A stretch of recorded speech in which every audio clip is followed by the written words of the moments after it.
Je suis Badia Aïdel, doctorante en électrotechnique, option machine électrique attachée au laboratoire de génie électrique. Permettez-moi aujourd'hui de vous présenter ma thématique de recherche qui se résume en cet intitulé « Étude et conception d'un dispositif portable de récupération d'énergie thermique et biologique de l'homme » sous la direction du professeur Bachir Maouch. Pour ce fait, je vais opter au plan de présentation suivant. Tout d'abord, je commence par une introduction, suivie par la problématique centrale et les questions qui en découlent. L'objectif visé sera par la suite évoqué. Une deuxième tranche de cette présentation sera sur une vue globale du dispositif, suivie par les hypothèses de recherche. Un schéma d'organisation dans notre structure de recherche sera par la suite présenté et clôturé par une conclusion. Le contexte de la récupération de l'énergie dite perdue a connu un grand essor ces dernières années.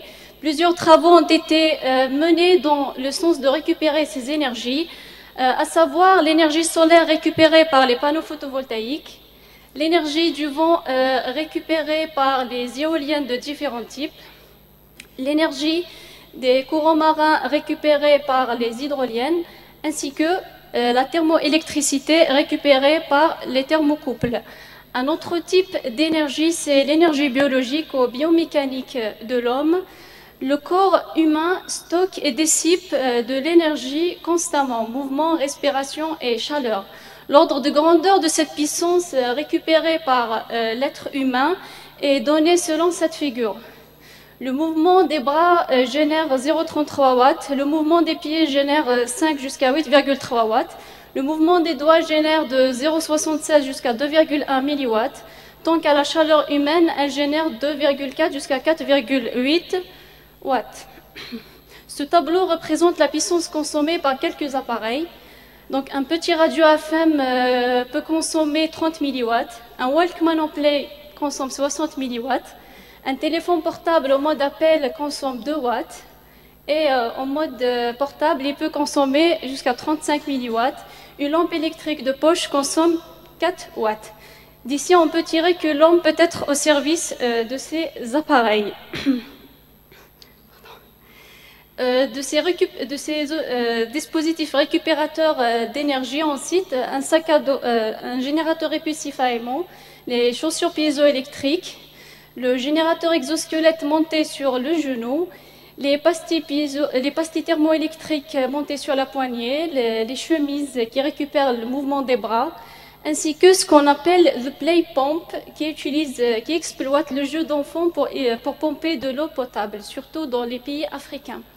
Ces dispositifs s'avèrent une solution pertinente qui permettent la substitution de l'utilisation des batteries et prolongation de l'autonomie énergétique, focalisation sur de nouveaux axes renouvelables, durables et innovants, ainsi que l'assurance du confort d'usage avec coût économique et environnemental. Malgré les énormes progrès que les appareils portables ont connus, l'autonomie énergétique n'a pas suivi sa tendance d'évolution et reste l'un des verrous majeurs. En effet, la majorité de ces appareils sont encore dépendants du réseau électrique, des piles ou des batteries dont l'autonomie est malheureusement limitée. Autre, vous êtes parti en promenade, en plein air, et hop, votre smartphone se décharge. Vous êtes géomètre ou topographe sur le terrain, et votre théodolite se décharge aussi. Comment alors faire pour charger son appareil dans des zones isolées et gratuitement? Comment récupérer toute l'énergie véhiculée par l'homme et existante autour de lui? Comment conditionner différentes sources d'énergie dans une même batterie de stockage? Le défi du point de vue innovation, c'est de réaliser une triple récupération d'énergie magnétique, piézoélectrique et thermique superposable dans un même dispositif. Notre objectif, c'est la maîtrise et le contrôle de ce triplet d'énergie. Une réponse aux questions au préalable posées peut être avec l'intitulé de thèse qui est « Étude et conception d'un dispositif portable de récupération d'énergie ». Une énergie biomécanique issue de l'activité et de la mobilité quotidienne de l'homme, ceci via le déplacement relatif aimant-bobine, choc mécanique aimant piézoélectrique. En cas maintenant d'une forte immobilité de l'être humain, alors une récupération thermique intervient, ceci via la chaleur du corps humain ou l'allumage d'un feu. Notre dispositif est conçu être composé d'aimants permanents, de bobines, de pastilles piézoélectriques et d'interfaces thermocouples. Quand l'aimant se déplace à l'intérieur de la bobine, sous l'effet de l'être humain, ceci crée une tension induite. C'est ce qu'on appelle l'induction électromagnétique. Quand maintenant l'aimant atteint les extrémités du dispositif, provoquant ainsi un choc mécanique, ceci génère aussi une tension, c'est ce qu'on appelle le principe direct de la piézoélectricité. Si maintenant ni l'un ni l'autre, donc si l'aimant ne se déplace pas, donc si l'homme est immobile, alors la thermoélectricité intervient. Toujours dans la vue globale et l'ordre de grandeur, l'induction électromagnétique lors du déplacement d'un super-aimant peut atteindre 10 à la puissance 6 ampères par centimètre à l'intérieur d'une bobine. Lors du déplacement de l'aimant, on peut récupérer une tension qui peut aller jusqu'à 1,5 volts. Une pastille piézoélectrique souple en vibration peut générer une tension de 8,68 volts. Un thermocouple peut générer une tension de 70 millivolts en fonction de la température. Si on place on série plusieurs thermocouples et pastilles piézoélectriques, donc on peut récupérer plus de tension. Et c'est ce qu'on envisage, bien sûr. Nos hypothèses sont hypothèse biomécanique, hypothèse sur les composants du dispositif, hypothèse thermoélectrique. Pour l'hypothèse biomécanique, on suppose que le mouvement humain est régulier et linéairement variable. Les hypothèses sur les composants du dispositif, donc l'aimant est axial, les bobines sont axiales, les pastilles piézoélectriques souples en céramique. Hypothèse thermoélectrique, on suppose la capacité d'un thermocouple en série. En ce qui concerne, donc, pour concevoir notre dispositif, on va suivre le chemin suivant. Donc, étude théorique des phénomènes. Via la méthode des grandeurs électromagnétiques couplées, on va élaborer notre modèle physico-mathématique qui sera par la suite implanté sous l'environnement MATLAB. L'étape suivante, c'est la résolution, les tests et l'optimisation. Comme dernière étape vient la conception et la réalisation. Pour conclure, ce dispositif est une alternative qui marque son originalité via la multitude des principes physiques utilisés. Et donc, il y a utilisation aussi diversifiée, portée dans la poche ou à sac à dos, insérée dans les véhicules ou dans le milieu industriel. Mais il y a la contrainte sur la disponibilité des matériaux de grande efficacité, super-aimants, pastilles piézoélectriques, capacité de cellules thermoélectriques. Et on espère avoir les moyens pour pouvoir arriver à ce dispositif. Et je termine par la célèbre citation d'Alice Dreger qui disait que la recherche scientifique est l'impératif moral le plus impérieux. Et merci.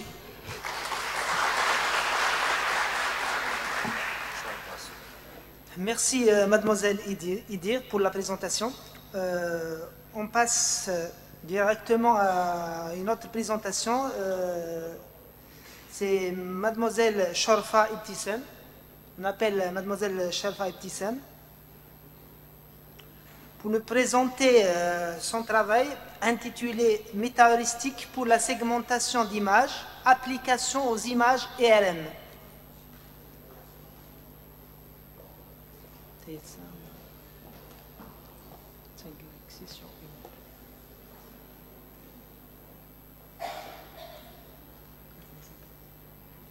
Vous avez des minutes pour la présentation.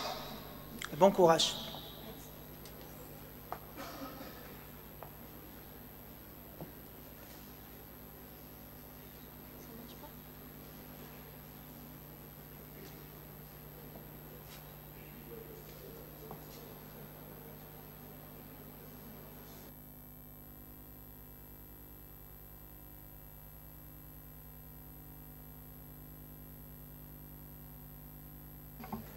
Monsieur le Président, honorable assistante, bonjour. Je me présente, c'est Sharfa Ibtissam, doctorante en deuxième année, spécialité électronique, traitement d'images. Aujourd'hui, je vais présenter une partie de mathématiques qui porte sur la segmentation des images médicales, plus précisément les images IRM. Avant de commencer, je vais donner brièvement les définitions sur l'image et la segmentation.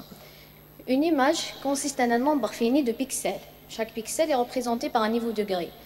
Par contre, la segmentation, c'est la division de cette image en régions non chevauchées, selon plusieurs critères, tels que la couleur, la texture, le niveau de gris, la forme, etc. Actuellement, l'imagerie IRM est l'une des techniques les plus utilisées pour la détection des tumeurs et les maladies cérébrales telles que l'Alzheimer et la maladie de Parkinson. Néanmoins, ces images souffrent de plusieurs artefacts tels que le bruit et l'homogénéité d'intensité. En outre, la segmentation manuelle, qui consiste en un dessin manuel par les experts. Un expert, c'est un médecin spécialiste, pour diviser cette image en parties afin de localiser la région d'intérêt. La région d'intérêt pour donner ensuite un diagnostic est une tâche fatigante qui prend beaucoup de temps. Elle est lente, puisque déjà un examen IRM pour une seule personne contient déjà plusieurs images. Imaginons le cas de 100 patients ou de 100 patients. Elle n'est pas toujours précise. Pour cela, une segmentation, une interprétation automatique se fait ressentir. Cependant, la plupart des méthodes classiques souffrent d'un temps de calcul très important. C'est pourquoi on fait appel aux métaheuristiques et à des méthodes de segmentation, d'optimisation évolutionnaires. Problématique.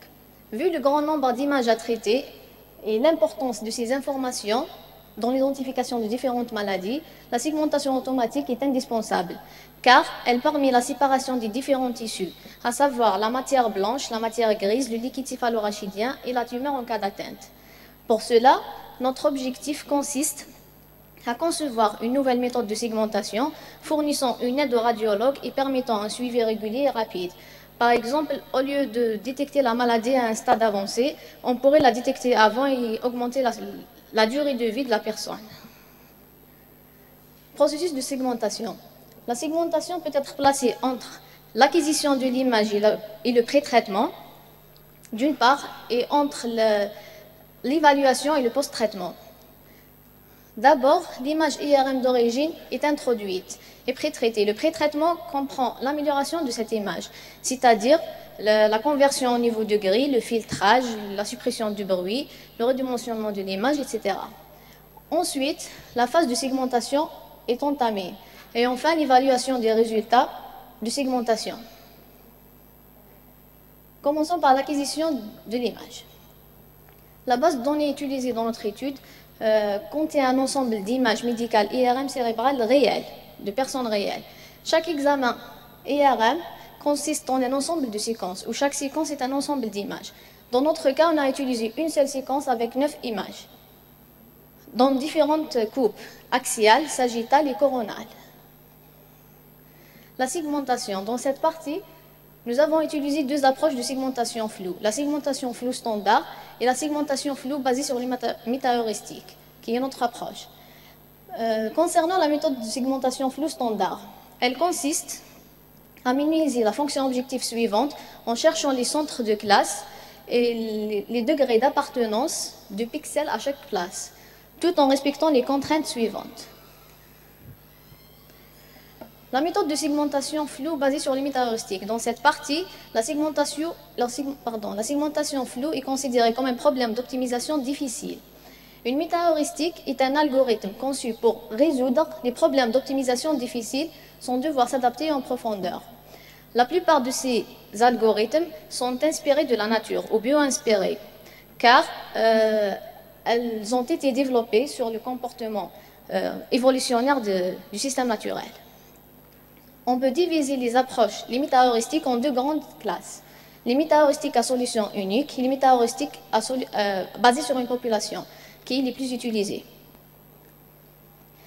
Parmi les métaheuristiques basées sur une population les plus utilisées, on trouve les algorithmes génétiques, les algorithmes par colonie de fourmis, les algorithmes de l'évolution différentielle et l'optimisation par essaim particulier, qui est connue par sa simplicité, son efficacité et sa mise en œuvre facile. Et c'est la métaheuristique la plus utilisée. Enfin, l'évaluation. Afin d'évaluer les performances d'une segmentation, on a deux cas. Le cas où on dispose d'une vérité terrain, ground truth, c'est-à-dire une vérité terrain, c'est l'image segmentée par l'expert, c'est le médecin. Dans ce cas, nous utilisons deux fonctions, l'entropie de partition et le coefficient de partition VPC. Une meilleure segmentation est obtenue lorsque VPE est minimal et VPC est maximal. Le deuxième cas, lorsqu'on dispose de vérité terrain, c'est-à-dire on a une image de référence. Dans ce cas, on utilise généralement l'indice de 10 et l'indice de Jacquard, afin de comparer les pixels de l'image segmentée par notre algorithme et l'image du médecin. Les résultats. Dans nos tests, les 9 images qu'on a utilisées sont tumorales, c'est-à-dire d'une personne atteinte d'une tumeur, avec une modalité T2. Une modalité T2, c'est la matière blanche est en gris foncé, la matière grise est en gris clair et le liquide céphalorachidien est en blanc. Donc c'est le contraire d'une couleur. Puisque ce sont des images tumorales, donc le nombre de classes qu'on a utilisées sont 5 classes. La matière blanche, la matière grise, le liquide céphalorachidien et la tumeur. Et le background. Pour l'évaluation de notre segmentation, nous avons opté pour les critères suivants. Le coefficient de partition VPC et l'entropie de la partition VPE.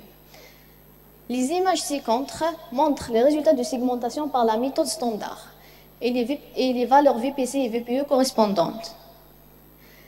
La deuxième figure montre les images segmentées par notre algorithme et les valeurs VPC et VPE correspondantes aussi.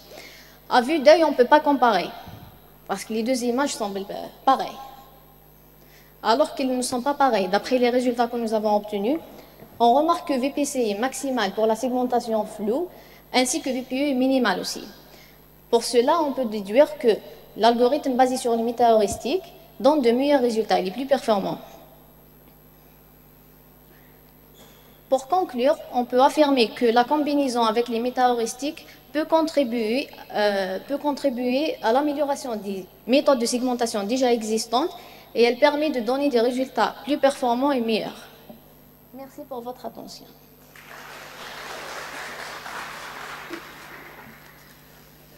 Merci, mademoiselle Sharfa.